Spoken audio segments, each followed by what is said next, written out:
6 দফা দাবিতে পলিটেকনিক ইনস্টিটিউটের শিক্ষার্থীদের আন্দোলনের জেরে দুপুরের পর থেকে ভেঙে পড়ে রাজধানী ট্রাফিক ব্যবস্থা। কর্মব্যস্ত নগরীতে ঘণ্টার পর ঘণ্টা সড়কে বসে ক্ষোভ ছাড়েন সাধারণ যাত্রীরা। উপায় না পেয়ে অনেকেই হেঁটে গন্তব্যে পৌঁছানোর চেষ্টা করেন। সবচেয়ে বিপাকে পড়েন সিএনজি, অটোরিকশার চালক ও ভাড়ায় চালিত বাইকাররা। বিস্তারিত সুমন তানভীরের প্রতিবেদনে।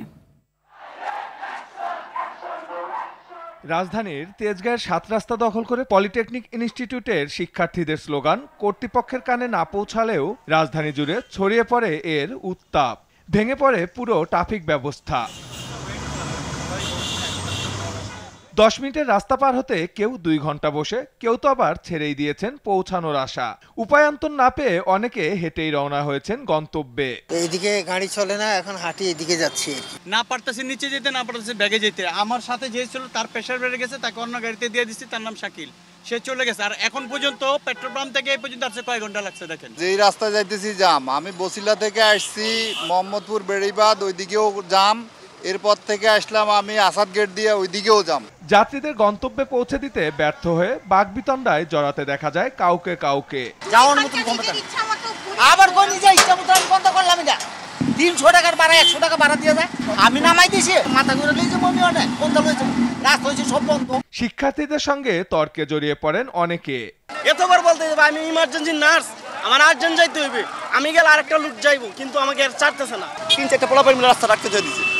এখন কতগুলো মানুষ আছে দেখেন অবস্থা।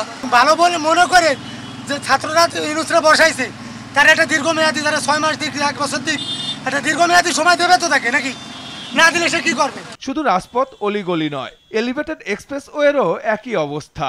দাবি আদায়ে সাধারণ মানুষকে এমন জিম্মি করার ব্যাখ্যা কি?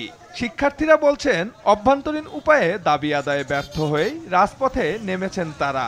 আমাদের যে দাবি দেওয়াগুলো ছিল সেগুলো অভ্যন্তরীণভাবে বাস্তবায়ন করা সম্ভব ছিল। 2021 সালে নিয়োগপ্রাপ্ত কিছু কুচক্রী মহল ছিল যারা কারিগরির কোনো ব্যক্তিত্ব ছিল না, তারা কারিগরির সাথে নিয়মিত ষড়যন্ত্র করছে। সেই ষড়যন্ত্র প্রতিহত করার জন্য আমাদের রাজপথে নামতে হয়েছে। 5 আগস্টের পর দাবি দেওয়া আদায়ে রাজপথে আন্দোলনরতদের নিবৃত্ত করতে পুলিশের নিষ্ক্রিয় ভূমিকা সোমবারও বদলায়নি।